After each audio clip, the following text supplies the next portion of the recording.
Hey folks, my name is Nick Godso. I'm from the team here at MusiCounts, and we are talking to each of the 5 nominees for the 2021 MusiCounts Teacher of the Year Award. And today, super excited to be here with Stephen Richardson, one of our 5 nominees. Hey Stephen, it's nice to finally meet you, and congratulations again on being nominated for the award.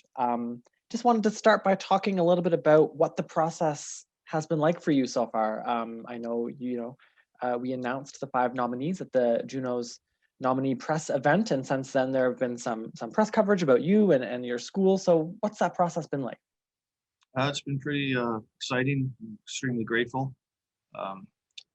Your whole music machine is well oiled. There's lots of people calling in for interviews all the time, and it's pretty neat. And interviews were both up here. CBC interviewed me as well, and a couple of papers back home in Nova Scotia interviewed me, which was cool for my family back there. I haven't seen them for it's been going on 2 years now because of the pandemic. So it's been really fantastic. The kids in my school are very excited. They find it pretty cool and pretty interesting. So it's been great. That's awesome. And I know you watched the event with your students in your classroom when the nominees were announced. What was that like? That was really kind of cool because I kind of set them up. I put it on. I have a big projector screen in the music half of my band room, and I set it up while they were practicing guitar. And I said, "I'll just leave this on in the background. This is the Junos, and you might recognize some artists that you listen to and stuff." So they announced like Alanis Morissette in one category, Eminem, and The Weeknd, and then it came to the Music Counts category. Yeah. And they kept looking at the screen, and they said, "Why's your name on there?" That's awesome. That's really great. So how did you end up in Northwest Territories? Kind of how did you find yourself here? Because you said you're from Nova Scotia. I went to St. FX for my education and my jazz guitar degrees, and then pretty much I think the day after I graduated, or during that week, I moved out to Vancouver. I taught there for a while at private schools. At the time, it was really hard to get on regular school boards, pretty high demand. So I started applying up north, all over the north, and a lot of the schools would come down and interview you in Vancouver. And then Yellowknife position came up, and it sounded really good, so I decided to move up. I stayed in Vancouver for my breaks. I fly back and forth and stuff. Then I went to Ottawa after about 3 years up here. I decided to try Ottawa for a year. I worked teaching guitar out there for a while, and I had a rock band up here that was still playing, and so I kind of gravitated back towards here, and I've been here ever since. Awesome. And how long have you been teaching in? I think I moved up here in 2007. Okay, amazing. Are there any challenges that come with teaching in the territories, or what's that like for you?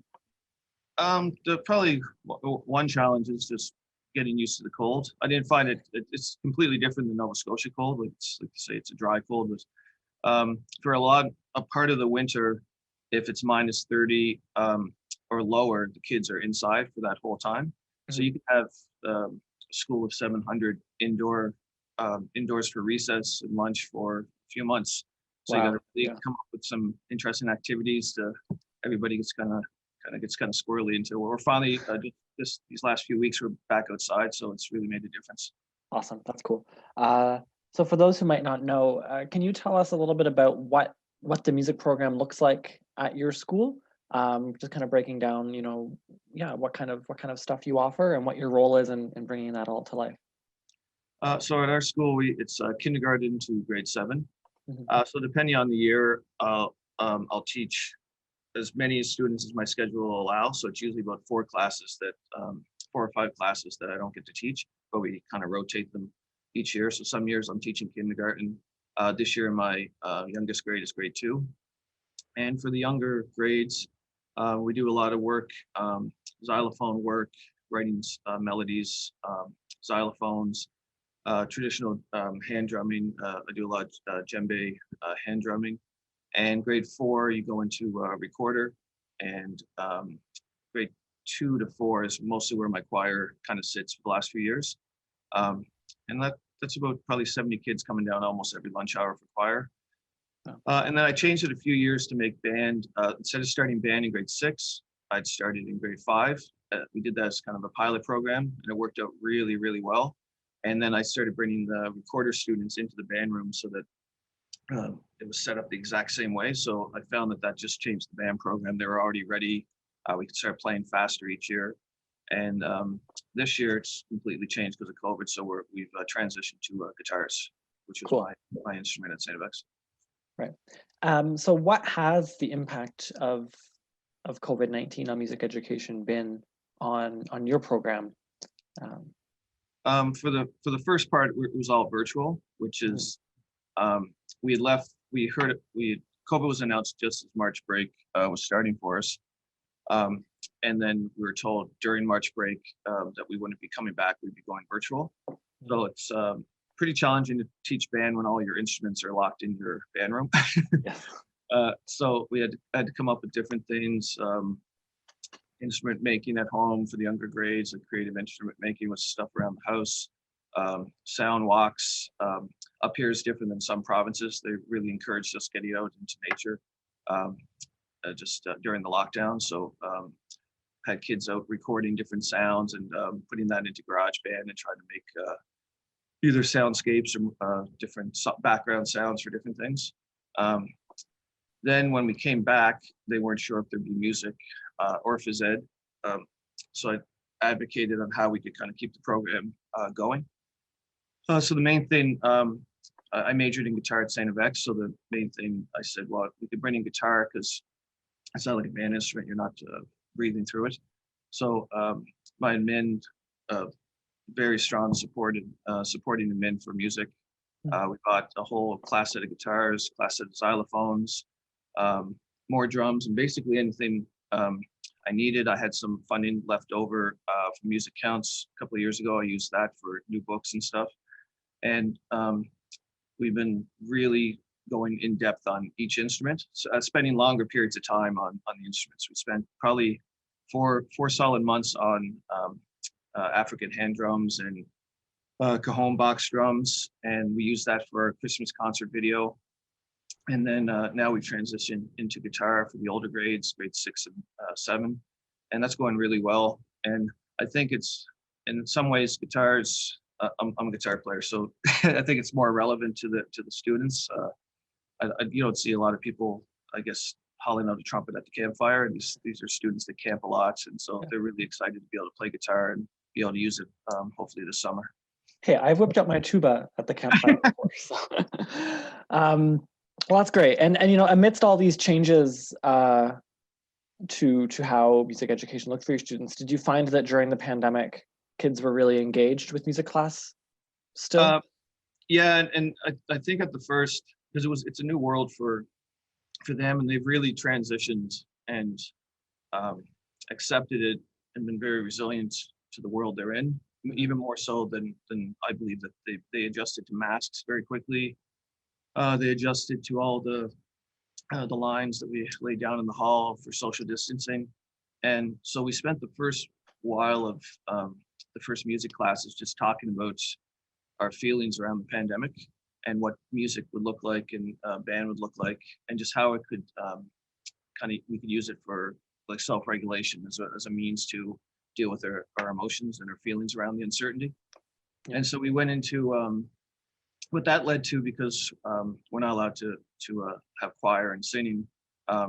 We found a workaround by doing COVID-19 raps, and that was way more popular than I anticipated. And they just poured out all their feelings, like pages and pages, into these raps.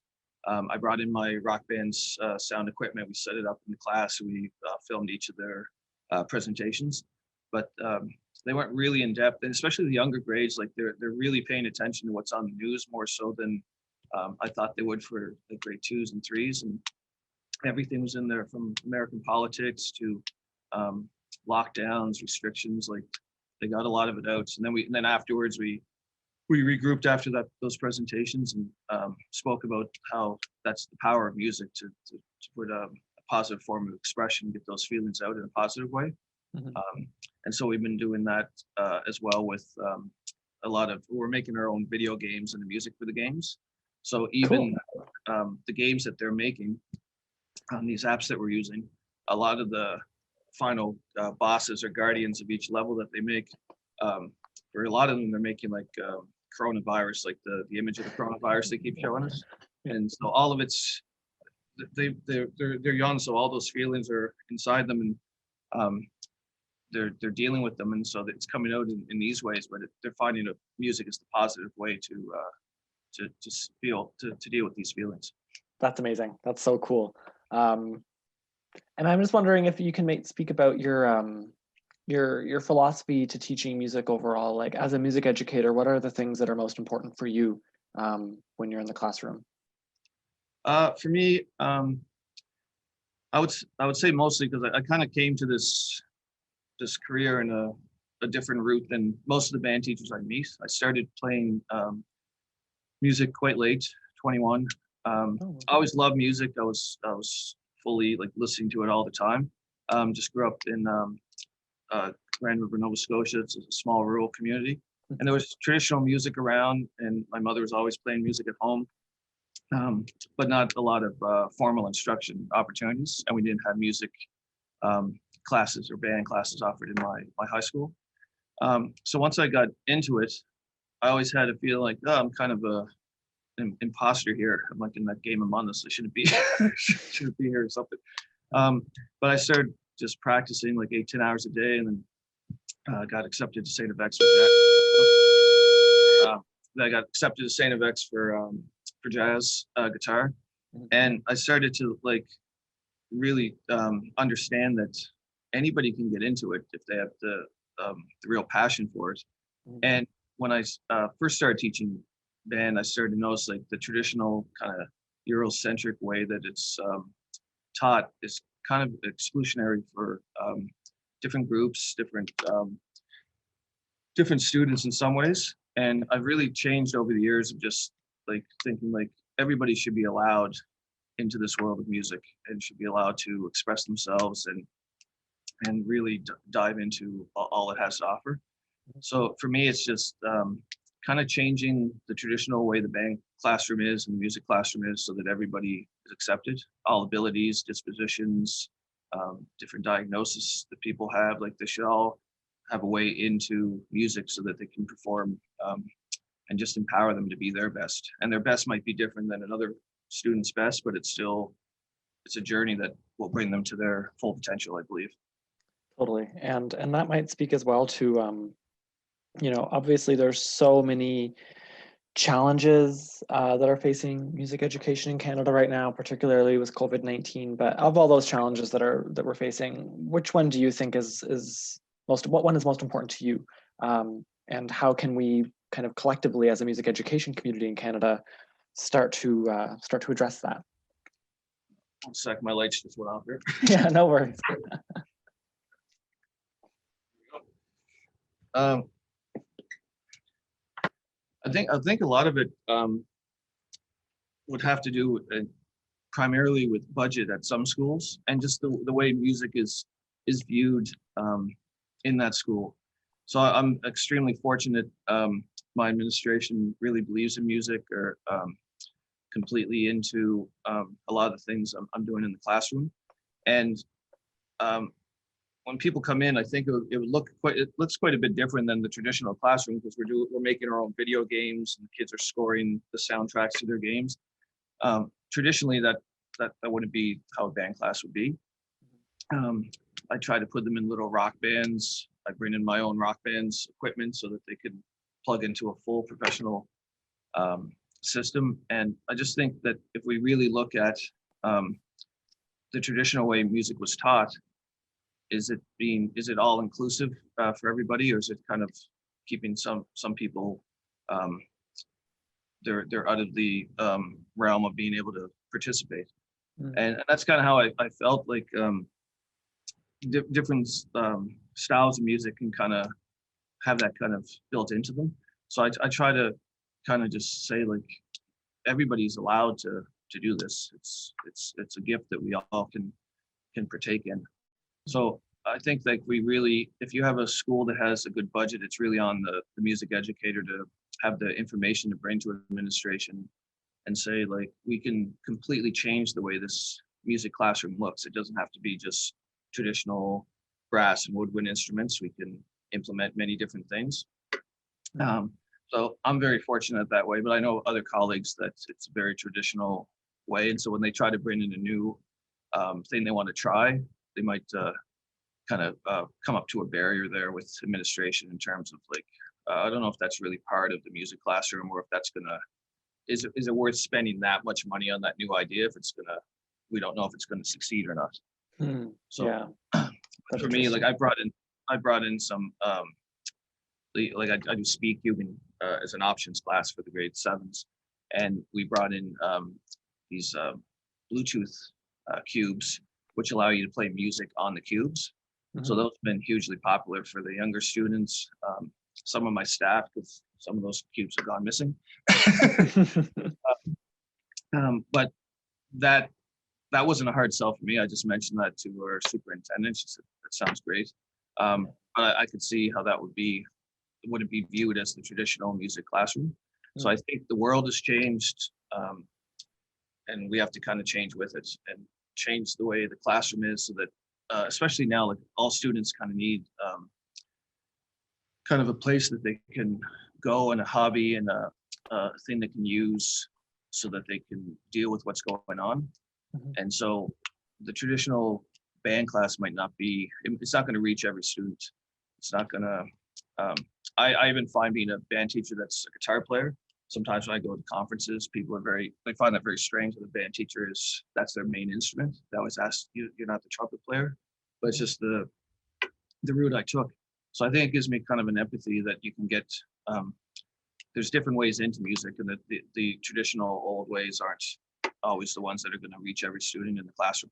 For sure. And do you think that the pandemic, in turning music education upside down, kind of really forcing educators everywhere to rethink business as usual, do you think that's going to have a lasting impact on some of these standards in music education that could be viewed as exclusionary or problematic, or in some ways? Or yeah, I believe so. I think about it all the time. I was talking to another band teacher that I went to.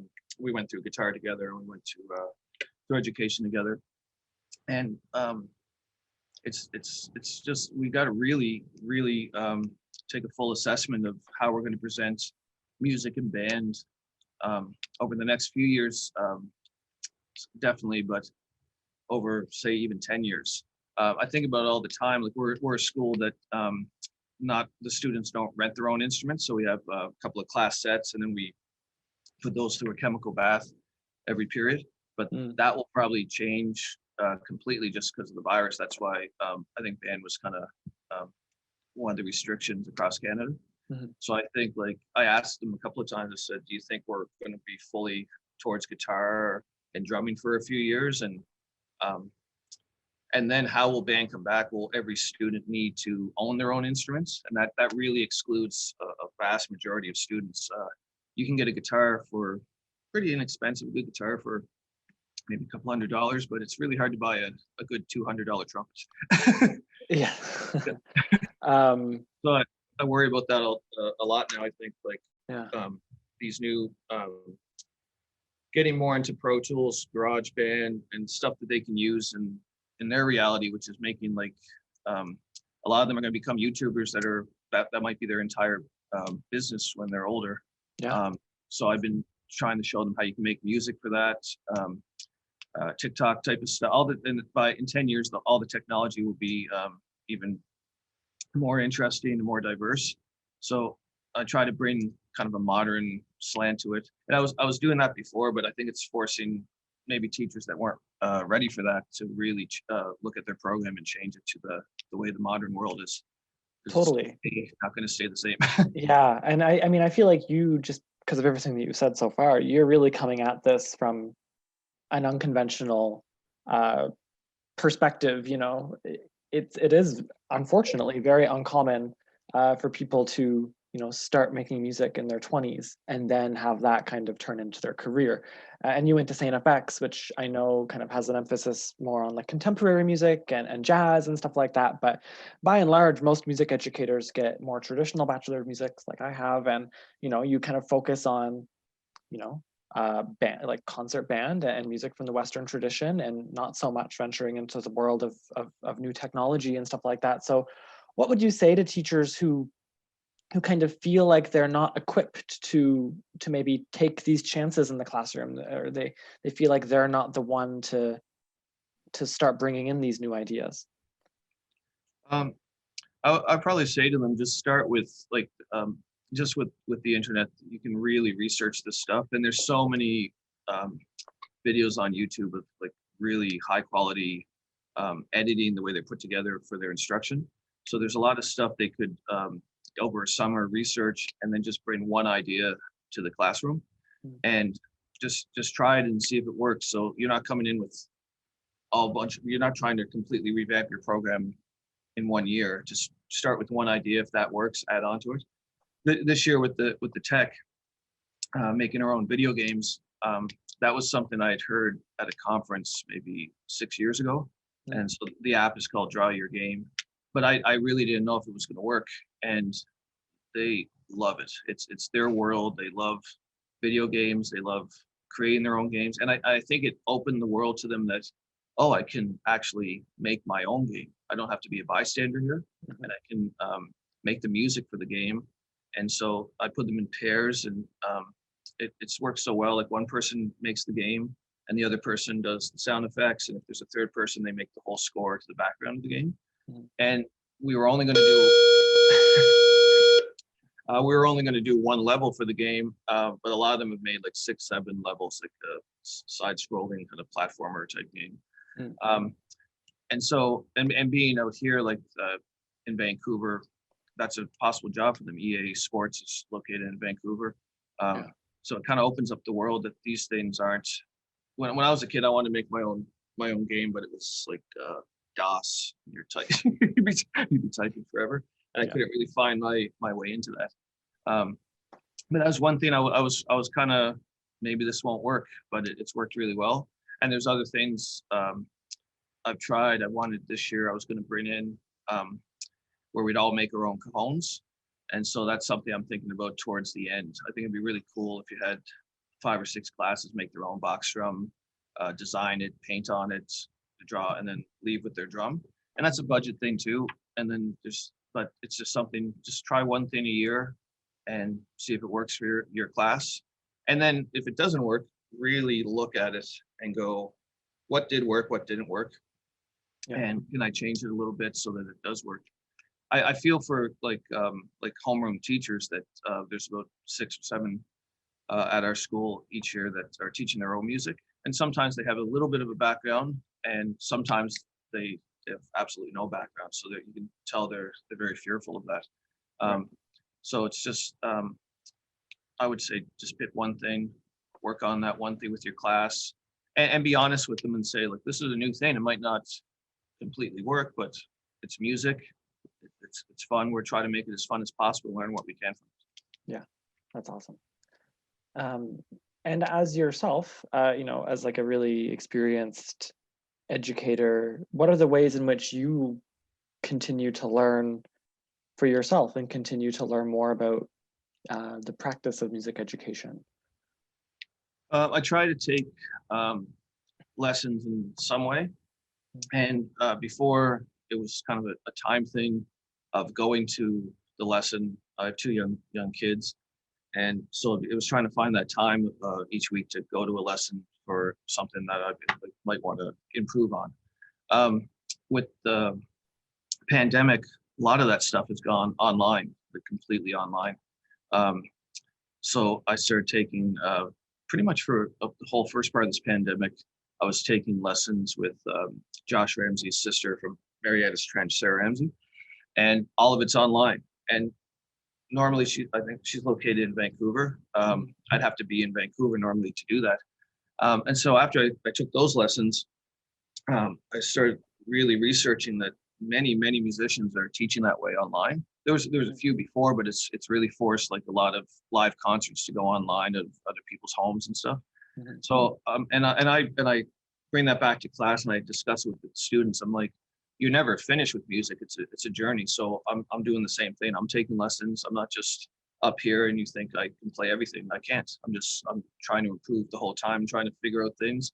And some of the things I learned in those lessons will serve my choir like really well, and have completely changed the way I was singing and the way I was playing. So it's just, you're always trying to improve yourself as well. Cool. That's awesome. I just want to go back to one thing you were talking about earlier, just about this relationship between music and mental wellness. Has there been anything like specific or anything at all that really drove home for you why music is so important in that regard, in terms of helping people feel like they're able to cope with their emotions, process anxieties, and that kind of thing?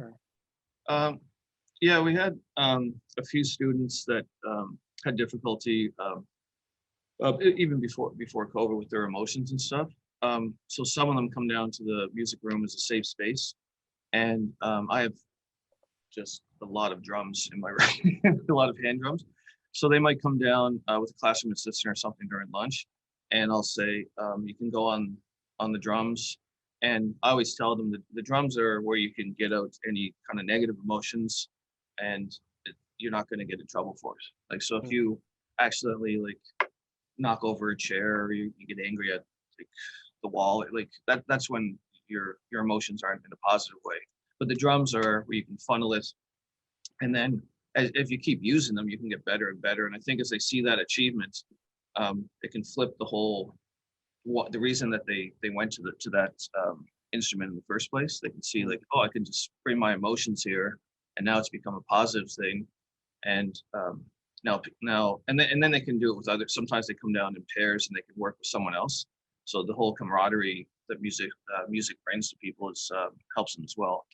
I've seen some students just with different needs and stuff come down to the music room and just sit at the piano to calm themselves down, just play for maybe a recess or something. Some kids that might not function socially so well on the playground, where they're very shy or they don't feel like they fit in, a lot of them will join choir. And then we usually sit here and we eat lunch together and talk. I'll put on some I try to expose them to a wide variety of genres of music. So I'll say, here's a rock song that you're probably not going to hear on the radio, and I'll play them something, and then we'll get into playing the second half of lunch. Yeah. So I just find like, and the other thing I find is like some people come down and this is where I have the empathy kind of thing, because it was me. I don't have the ability. My hands are too short. My arms are too, all these different things. And none of that really matters. It's just like, there's an instrument out there for everybody. There's a type of music out there for everybody.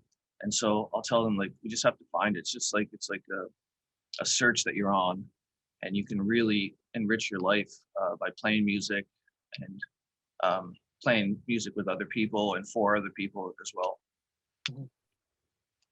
Awesome. Well, Stephen, it was a huge pleasure talking to you today. I really appreciate you taking the time. And congratulations again on your nomination. It's really our pleasure to be able to recognize the amazing work that you're doing in this small way. So thank you on behalf of everyone here at MusiCounts for all the amazing stuff that you're doing for your students. I can tell it's just making such a huge difference. So thank you so much.